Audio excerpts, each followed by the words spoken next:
Hello, guys. We're starstruck. Well, hello. How are you? I really didn't prepare anything for this evening. I figured it was just going to be informal and kind of a Q&A. So first, thank you for reading the book. I don't know if Jennifer told you, but all of my writing has been approved by the Federal Drug Administration as a non-addictive sleep aid. So the book oftentimes repays itself by savings for Sominex or other kinds of sleeping pills that you might have to take. So if you have a restless night, start to read the book and you'll be right back out again. That's the second revision of a book of this book. I wrote the first one back. I think it came out in like 1997, and what it was a I guess just sort of an edited version of the syllabus and course that I put together to teach a library management administration class. This is before we knew how important leadership was. So I just taught library management classes, not leadership classes. So the things in the book, I hope you can tell, are based on kind of hard won experience and in real schools with real people. And I guess I'll kind of leave it at that. I'm going to let you guys dictate what you want to hear about.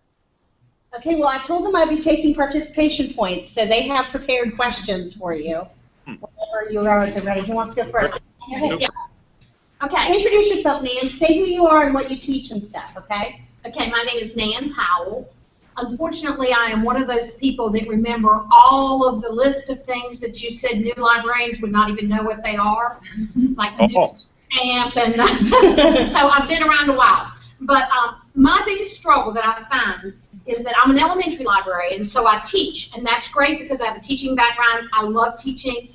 I feel like we need to be available to the kids at all times. But because of that, I struggle to get any library work done because I basically teach from the time I get to school until 2:30. And so I am really drawn to this Stephen Covey's little quadrant on page 16. And I keep calling it back over and over in my mind is how I can get rid of things in quadrant 3 and quadrant 4.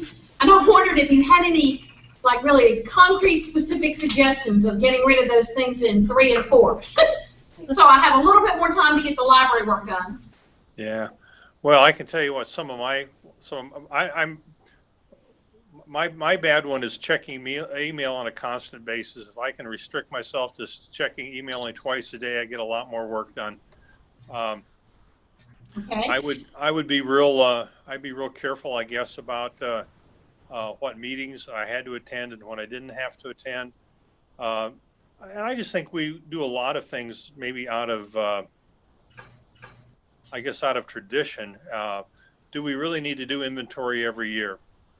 Do we really need to read our shelves every year? Do we really need to, I don't know. I would question some of the things maybe we do out of tradition or because our library school professors told us to do them. No offense, Jennifer. But do they really have any practical value? Are there reports, you know, I'm a great one for, somebody asked me what the square footage of my media center is. I'm not going to get out there with a tape measure. I'm probably going to count the ceiling tiles on the wall and make a best guess estimate because I've yet to have anybody from the state come out and say, you made a mistake on the square footage of your library on this report. So, you know, if you can get within 80% accuracy, I figure on a lot of stuff, that's pretty good. You know, and the other thing too that used to suck up a lot of my time, which is good and bad, is people just sort of dropping by and wanting to socialize. And you know, teachers have prep times. You know, they give themselves office times. I don't think there's really anything with putting a sign on your door or a sign that says, I don't know. You can just say, you know, work in progress, or maybe you could just lie and say you have a webinar going on, something like that, but give yourself a little bit of space too. Yeah, that's really that's a tough question. It's probably going to vary for everybody a little bit. Thank you. Somebody else? Go ahead, Jeff. Is it Jen? Was it Jen? Nan, I'm sorry, Nan. You know, the long-term solution there is also, though, going to be, I think, getting your administrator to recognize that it's good to have an extra prep time. Our librarians, elementary librarians in Mankato, when I was there, they had a full. They provided teacher prep time, but what we had managed to convince the administration was that not only did they need their regular prep time to get ready for their classes, but they needed a separate prep time as well too. So they had 2 prep times every day, not just 1. And as part of that agreement, then they also provided sort of on-site tech support for teachers in cases of need. So whenever they wanted to rip away that extra prep time, I say, well, that's fine. Except that we're going to rely on your district technician, only comes around every 3 days to provide tech support then. So a little compromises like that. It may not be a fully flexible schedule, but one that we call this our sort of semi-flex, because we did have that extra hour a day to do library related materials and provide a little tech help. That's a great idea. My name is Jeff, and I'm a high school media specialist. I'm at Laney High School, and that was Michael Jordan's high school. I appreciated your story about the study carols and the chirping. Those of you I can relate. I have 2 periods of the day that's pretty wild. That's lunchtime, and then 4th block we have a lot of early release students, and they may include a team or 2, a soccer team or a tennis team or something. A lot of students are studying and socializing too. Do you have any advice on creating and maintaining a balanced environment of aliveness as well as quiet? Yeah, boy, that's again, that's a tough one too. You guys are throwing me any low balls today. You know, these are you know, part of it I think is just accepting the fact that maybe today's kids are more social learners and probably more tolerant of noise than we have. You're always gonna have periods if kids don't have other places to socialize and commons or a study hall or something like that. The library is probably going to be it, and I really never minded that. The other thing, I don't know how big your physical space is, but I've been working with a lot of schools when we're trying to create zones, and we have active learning zones where there's a little bit more noise, there's a little bit more commotion. And then we have quiet zones where if people want to stick their head in a book or work quietly, they have the ability to do that too. So if those zones are clearly marked, I think kids appreciate that as well. Because you probably got as many kids coming in who do need that time to concentrate as you do kids who want to come in and socialize too. So you can either zone geographically or you can zone temporally. So having before school, during the rowdy lunchtime, and after school being your social times, and your other hours being your more quiet times. You know, and I always think it's a great idea if you can make the rules not the librarian's rules, but the library user's rules. And anytime you can bring kids, your student council, or into the process of helping generate the kind of atmosphere that you want in that library, you're going to be better off. Give them some ownership of what goes on. Great advice. Thank you. You know, I'm gonna go shut my door for just a second. I thought I was the only one here, but we got people coming. Oh, Robert will. Thank you. Thanks, Bob. Sign. You need a sign, Doug. You forgot your sign on the door to tell them it was your time. Well, I thought I was the only one working. No, I shouldn't say that. No, this is I didn't. I'm the technology director for a district of about 9,300 kids in suburban Minneapolis, and this is a back to school week for the teachers. And I swear to God, everybody has managed to lose their VGA cable or their remote or forget their password for their voicemail or something like that over the course of the summer. Problems are universal, apparently. Yes, they are. It's like, I'm sure. I love it. Karen, you get something? I have a question. You made a good comment about budgets and why we shouldn't be writing grants for all of our books and that sort of thing. The big problems we have, in fact, the principal the other day told, I'm a mentor for a new librarian. She said, you know, the books are in sad shape, what I do, and the principal's response was write grants. We know they get allocated funding from the state for instructional materials, but somehow we've kind of gotten left behind around here in terms of our funding. Do you have any suggestions for approaching principals, trying to justify why we are an integral part of that? Again, we all know why we're a part, but any suggestions you have for trying to get that message that we need to be part of the annual budget as opposed to just here's $1,000 one year and nothing the next? Yeah, yeah. Well, I think the budgeting thing is something I really love, and I worked on that really hard, and I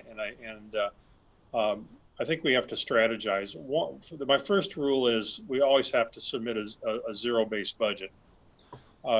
You may not have any realistic hope to begin with of it being funded, but it is your professional, obligation to submit a zero-based budget saying what you really need to do a quality job with kids.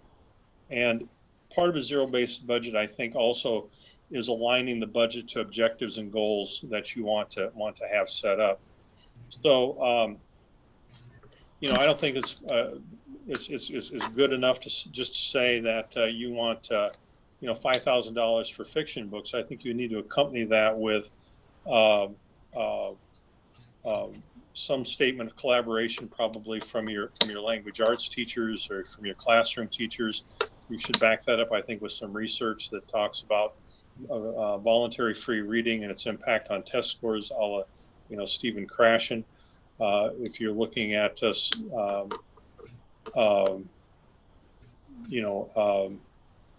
to raise the age of the collection, you should have the data out there that says how old the collection is now and why that's important. Anytime that you want to add to the collection, I would do that and to support a curriculum unit. I make sure that I had the teachers' support. There's one of us, and there's lots of teachers, and if we get the teachers behind us pushing for a library budget, I think you're gonna have more success. But again, just that, and of course, I spend a lot of time, I think, in the book on what I call maintenance budgets too, and I do think administrators understand maintenance. That you can't just buy a book once, just like you can't buy a computer once, you can't buy a projector once, and then never have to buy it again. We replace blacktop, we replace roofs, we replace lockers, we replace a lot of things on a regular basis. And the concept of having a library collection that's not in worse shape at the end of the administrator's tenure is probably something that they don't want to see happen. So, but I really think it starts with having a concrete, objective-based budget that, and if you get turned down for that, well, you've done your professional obligation, I think, to a degree. I'm not a big fan of writing grants for what I see as mission critical kinds of resources. But hey, Doug, we have a principal here who I know from personal experience, because he was my principal, is very supportive of libraries and provided budgets. Is it okay to ask him to chime in terms of why he chose to give money to the library? Oh, I'd love it. I'll do that myself. Okay, great. Go ahead, Matt. Thank you. Put you on the spot, buddy. Thank you for putting me on the spot. Good afternoon. I look at the library as the centerpiece of the school.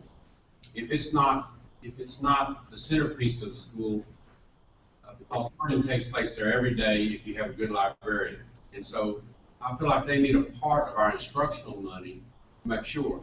We're one of the oldest schools in North Carolina, and we still had books that had Eisenhower as president in there until the librarians came in and kind of cleaned it out. And so when I saw this disposing all the books that we need to dispose of, we need to bring in more books of relevance that the kids have.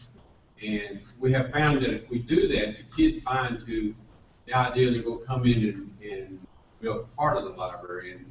And we're beginning to see more and more of that now. And the librarian has to have classrooms to come in with their English departments to do an introduction to the media center so that we have all the ideas that they need to either check a book out or find out about colleges or makerspace or whatever we're going to do, but they need the money to do that. So it's a combination of writing grants, but it's also part of our instructional money that I feel like I have to give to them. So I don't know if that answers your question or not, but I think It's earned you a place in my heart forever. So thank you. Thank you, Matt. sure. Anybody? Yeah, Gretchen. Well, I had a budget question to go along with that. One of the struggles that I have is balancing the limited budget with print materials and digital resources. I would want to move my library to the 21st century and beyond, but being an elementary library, you know, books are always going to be important and maintenance, and I have this budget that I've made with the goal of trying to become more digital, but realistically it's hard to move that way without a whole lot of money. So any ideas or suggestions on how you would tackle that challenge? Yeah, it's kind of a chicken and the egg situation, isn't it? Why invest a lot in the devices if you don't have anything to read on them, or then why invest in electronic resources if you don't have anything? You know, one of the things that the strategies that we used is we said there are books and there are books, okay, and you use different kinds of books in different ways. You've got some books that you engage with for very short periods of time, things like reference materials, maybe nonfiction materials where a child's doing research, they pull a paragraph or use a short bit. And then you've got materials that you engage with for extended periods of time, fiction books and high interest nonfiction and biographies and those sorts of things. Well, what we decided to do is start from the short engagements end of the spectrum and look at our nonfiction collection and our reference collection and all those things and make sure that those are the things we bought in electronic format, because we didn't see any kind of an efficiency in trying to buy Harry Potter or try to buy, you know, vampire stories and that kind of stuff. So we just bit the bullet and said we're going to spend 25% of our collection dollars on e-resources that way. And I don't know how we decided on 25%, probably because half the librarians in the district thought it was too little and the other half thought it was too much, so I made everybody unhappy. But you know, that's I think to have a plan in place as to how what are the electronic resources that make the most sense. The second thing that I would look at very carefully is, and again, I'm not a salesman for any of these things, but there are products out there like RazKids and My Own Reader and collections of e-resources, which I think offer a pretty good value for the dollar. And especially if you're in a school that has a one-to-one project or a BYOD project, things like that, those might be a good place to start. The My Own Reader, we've had some really good success with that. Can track the amount of reading they do. They can do self-leveling. They have interest surveys. They do those kinds of things as well too. So I'm trying to remember some of the other collections of readers that are out there. Yeah, that's you know, I think that's something that everybody's sort of struggling with at this point in time. You know, and the publishers aren't helping us. The publishers are putting a lot of restrictions on books. You can only circulate them so many times before you have to buy them again, or they put a lot of copyright protections on them and those sorts of things. So I think there's no perfect plan out there at this point in time. But I applaud you for trying to move in that direction. It is going to be the direction to go. Thank you. Anything else? I kind of have a similar question, but I'm jumping ahead a little bit. I just wanted you to know that your last chapter about libraries in the future made me really kind of rethink how I started my year and how I'm doing my lessons as far as trying to make sure that I am preparing my kids for the future and not dwelling on the things that we've always taught because we've always taught them. I love your scenarios. I'm an elementary librarian. How do I move forward and try to help prepare my kids for this type of future? Is there any suggestions that you have? because I have a lot of ebooks, and I guess that's why I'm kind of piggybacking on. Yeah.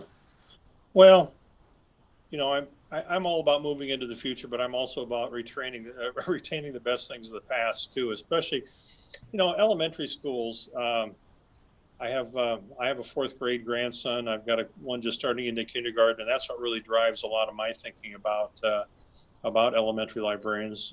Married to an elementary librarian, those kinds of things. You know, just reading a thing today, how literacy is the basis of all other learning, and I don't think you're going to make literate kids who don't like to read. To me, that engendering that love of reading, whether that's reading on a tablet or that's reading in print format or that's listening to a book on tape, I don't really care. But as far as I'm concerned, going into the future, that's still going to be an incredibly important thing that we as librarians will do. I think in terms of preparing kids for the future, even little kids now are researching things online. How do you help young kids determine what's a reliable source and what's not a reliable source of information? I don't think we can start that any too young. I don't think we can start any too young teaching good digital citizenship skills. What kinds of things do you share and how do you share this stuff? How do you treat other people online in terms of cyberbullying and of others online? So those are the kind of things for elementary students that I wouldn't throw the baby out with the bathwater and say, well, we're not going to talk about the Caldecott winners, or we're not going to talk about basic. You know, I think there are some things. My wife came home frustrated last spring, saying, I have to find 20 print dictionaries because I have to teach guide words. I thought, well, who the hell uses print dictionaries anymore? Why are we teaching guide words to these? We have so many other skills to teach kids. Well, it's still on our state test, apparently, that the kids have to know what guide words and dictionaries are. So, you know, I don't know where that story was going, but there you go. We still have to teach that, so it's still on the test. Yeah, I know that's kind of amazing. But why would you not teach kids how to find that word? Why wouldn't you teach the kids how to right click on the word in on the computer terminal so it defines it for you right there, right? That's what I do. I don't remember the last time. I think I've thrown out my last print dictionary, except for like a Webster's second unabridged. That was my grandmother's. It weighs about 50 pounds and sits underneath my coffee table. Who else has something for that? You talked about, I'm also an elementary librarian, Barbara. You talked about designing and implementing information technology literacy curriculum for the district level. How do you suggest that a district approach that so that it's consistent across the district?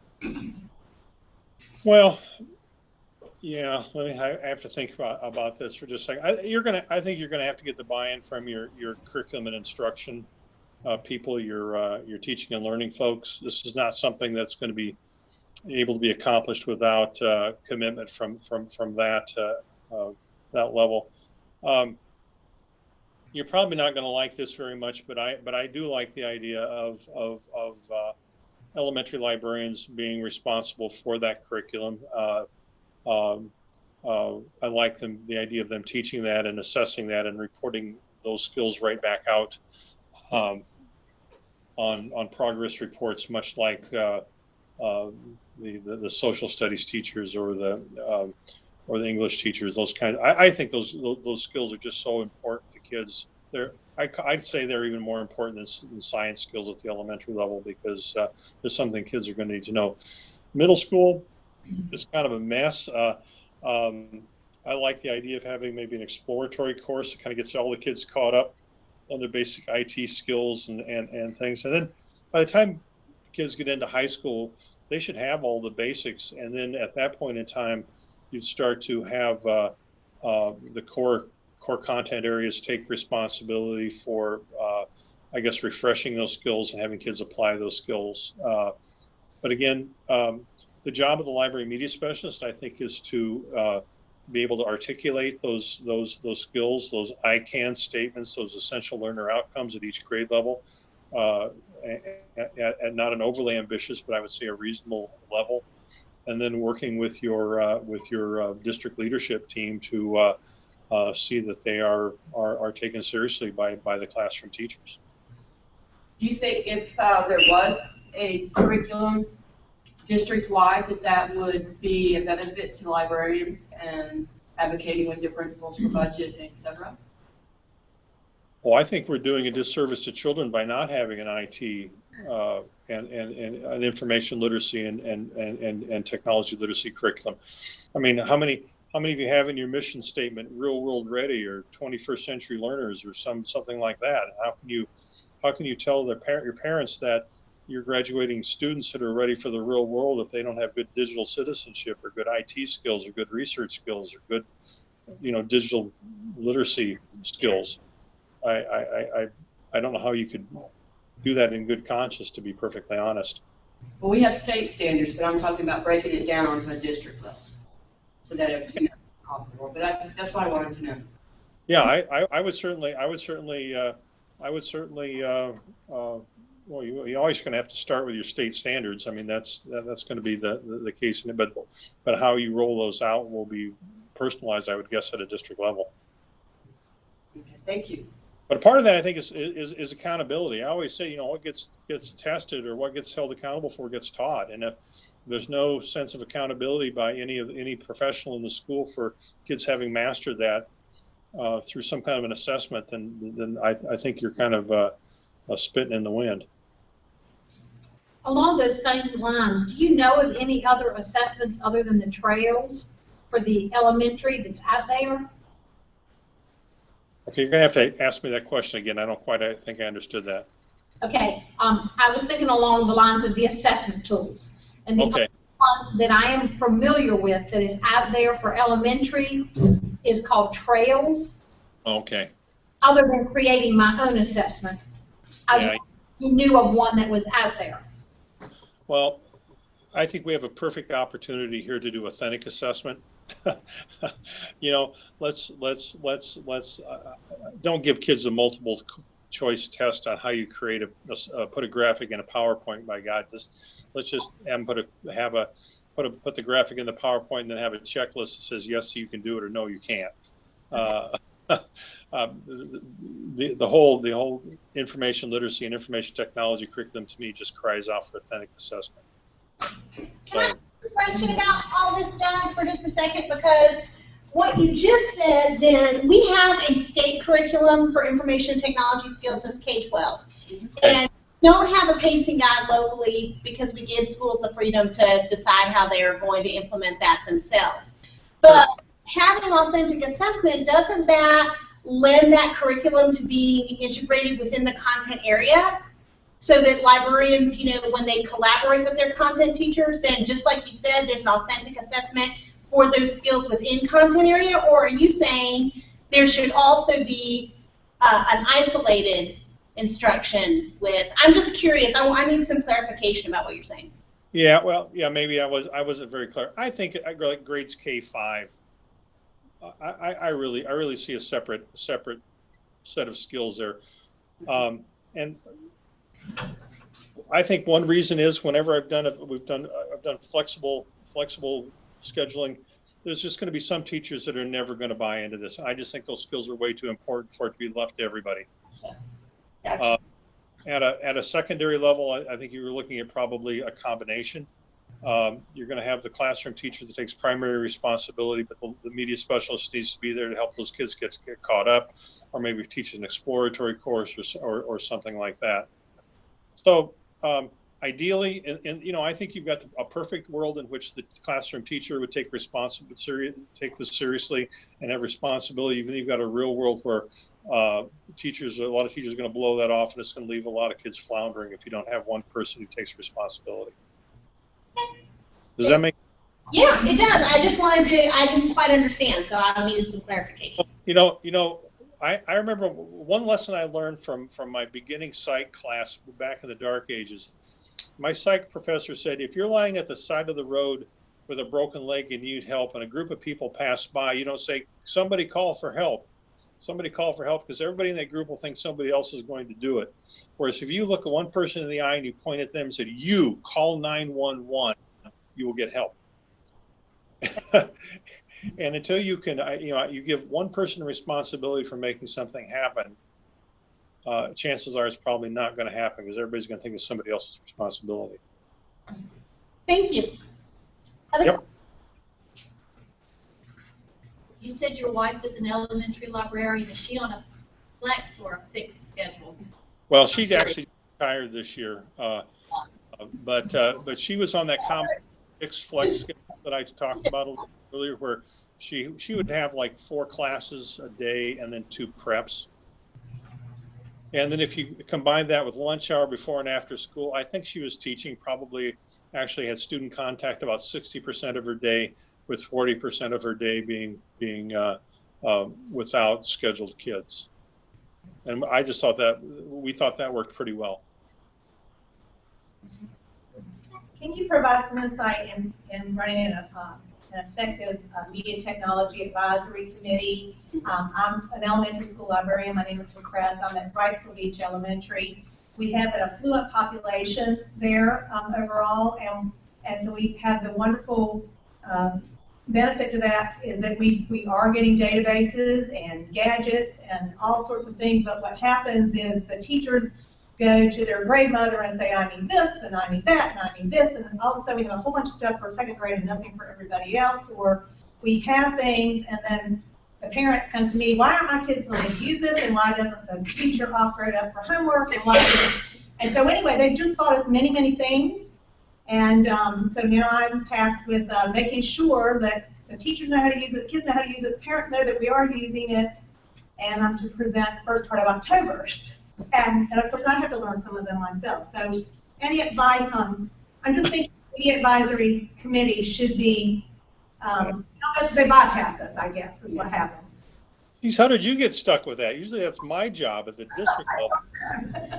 Like that. So, I love my PTOs and God bless them. They want the best for everything. And we just had this discussion in this district right now because we've had the same thing, but between buildings. So we've got one PTO that's very active in one building and buying iPads and all this other boo-rah. And then we've got another building that doesn't have a very active PTO, and maybe they want to buy playground equipment. So we do have those disparities. So a couple of things that we work on, and we don't have a perfect system here, is one, we try to establish an articulated, I would call it an articulated baseline of technology in every classroom. So we want to say, out of district funds, every classroom is going to have a teacher's computer, a mounted projector, a smart board, and say 10 student devices, right?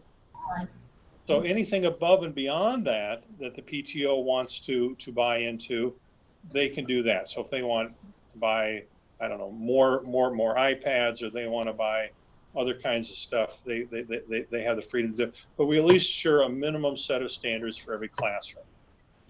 Do you support on your network and with repairing devices that are purchased by PTOs? Do you support them once they're purchased at a technology level?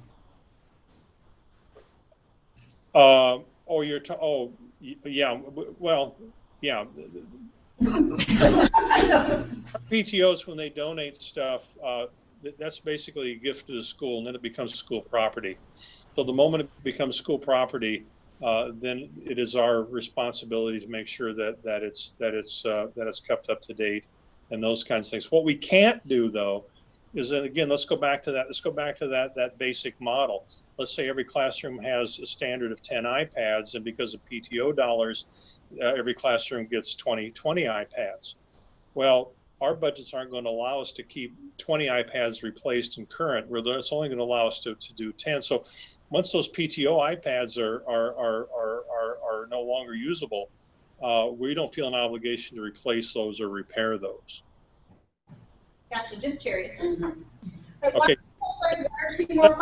Second, I was going to say the second thing I've worked on with PTOs, and again, I'm not getting very much buy-in here, is I would like to see PTOs collaborate on some district-wide purchases. So let's go back to My On Reader, which is an expensive program, but why would we not have PTOs all kick in funding for a district-wide set of resources that way too? Now, my son-in-law, who has been past PTO president, says that's a horrible idea because I only want my PTO dollars to benefit my children in my school. And he's a minister, so you tell me how that's going to work with the run-of-the-mill Joe who out there. So I'm not holding my breath on that one. They would want to support the other schools, I think, on some level, but at the same time, they're looking out for the students. Yeah. But you know, I'm not so sure why unless you are actively out there soliciting those devices or those resources as the media specialist in your capacity as media specialist, why you'd be held responsible for answering questions for parents about inequities. That seems to me that's why the principal gets paid the big bucks. Our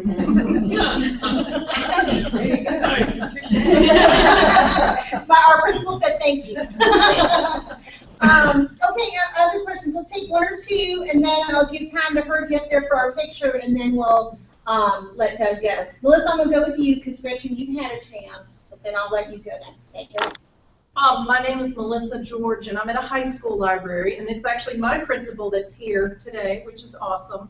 I have to say, we all really enjoyed this book, and the fact that we're here today to talk to you about it kind of indicates that. One of the secondary things that was wonderful about this was our time with each other. Since we are, in essence, the only people in our building that do what we do you have suggestions for us, ways to continue that and ways to kind of continue the collaboration with each other? Yeah, happy hour. All right, we talked about that. We already talked about happy hour. There you go. Well, you know, I personally like face-to-face stuff. I've written about, and actually I think you have the guru of professional learning communities right there teaching your class. So being able to collaborate and communicate online, whether that's through something like Hangouts, or that's something like a listserv, or that's something like you know, what the Twitter feeds, or what are the 10 bajillion social networking media that's out there. But that, you know, I mean, I say, you know, stay involved with your state library association, your state school library association. I know you have a great one out there. I've come out and spoken at your conferences before. Some really wonderful people there. I think you have to put it on your schedule. Do you have put it on your schedule and just say this every second Tuesday is going to be our after school get together. And to me, you know, it's not just to me a feel good thing. To me, this is a real opportunity to solve real problems in a realistic way. They did a study once of Xerox repairmen, and they gave Xerox repairmen tons and tons and tons of formal training. But what they found out was the Xerox repairmen all met for coffee before the training, and that's where the real problems and all the real learning went on, because they were learning from each other from practical experience. So I applaud you. I don't know any easy answers, because only hire old librarians because they don't have kids to take care of and they have more time.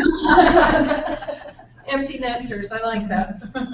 I say that kind of jokingly, but it does get difficult, I think, for some of our younger librarians who do have families and other obligations to do that. So if you can find a place during the school day to have those kinds of, we met on a monthly basis. Our school librarians all met on a monthly basis in my last district, and I think here we meet on a quarterly basis. So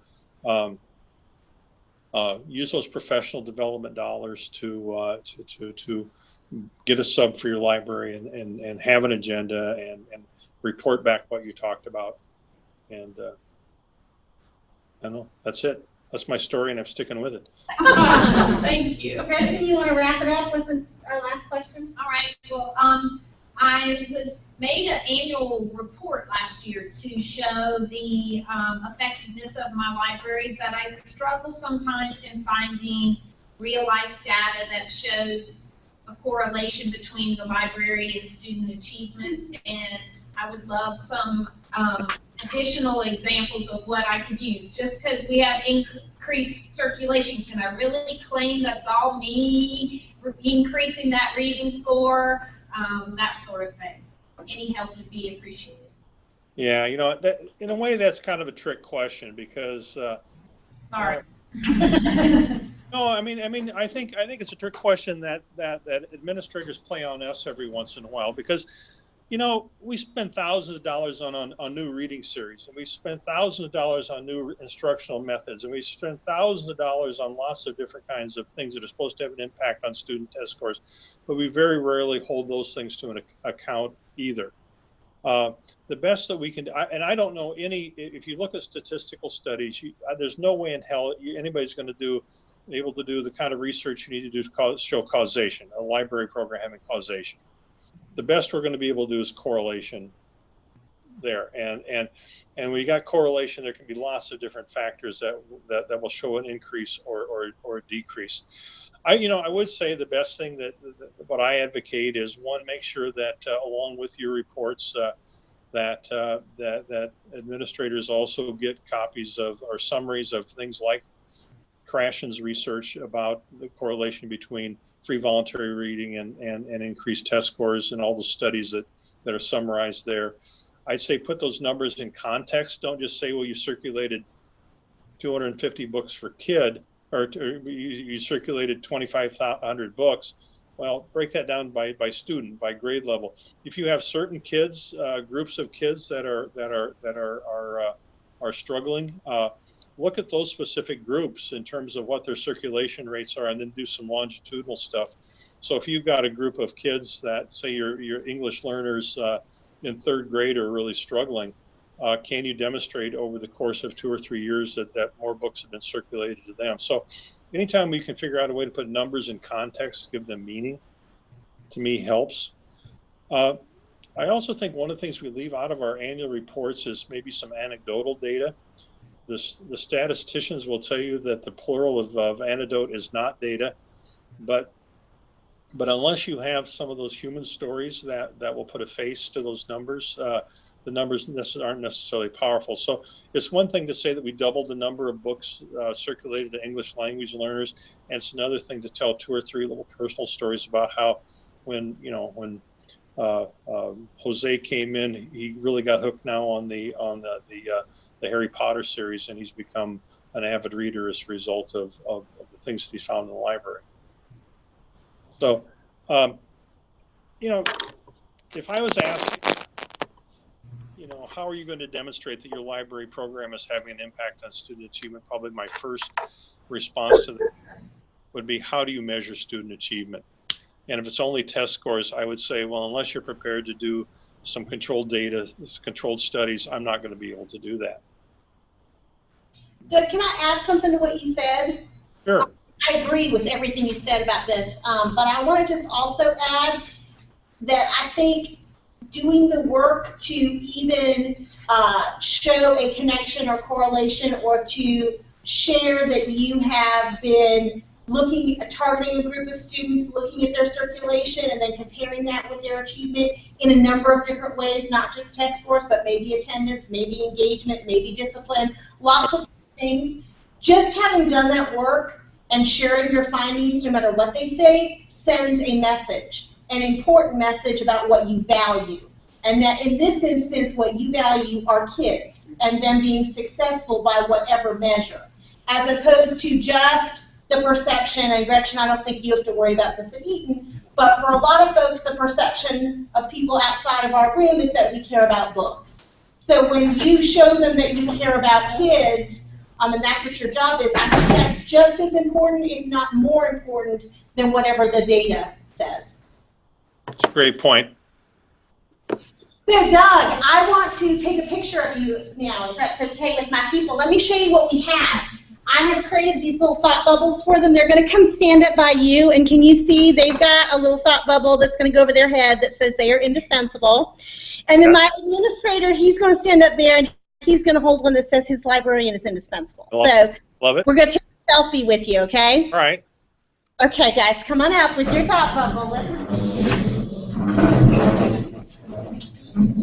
Herding turtles over here.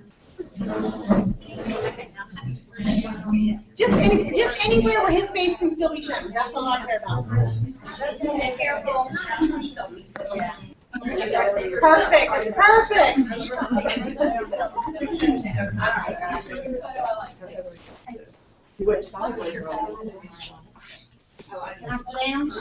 Yes, go ahead. Just so we still see Doug. Don't put him in front of your face, but I do want to see. And then put it either over your head or right in front of you. Doesn't matter. Jennifer, Okay. you're not getting in on this? Yeah, Okay, I'm going to be in there. All right. All right, let's get over there. Just in the nick of time. That's right. Okay, Doug, I'll make Don't want to get back up, y'all. Okay. 1, 2, 3. Is that done? Are we done? This is so cute. Okay. Woohoo! Thank you, and thank you, Doug. That's great. Thank you so much. Thank you. And you got a couple minutes to go to the bathroom before your next meeting. Appreciate it. Thank you. Well, my publisher will be so happy that someone other than a relative brought my book. Woohoo! Thank you, Doug. And I'll see you soon. Minnesota in just a few weeks, right? That's right. I can't wait. I'm going to learn the language by then. Hey, can you say something in Minnesotan? You betcha. All right. Good. Woohoo! I'll see you soon. Thank you, Doug.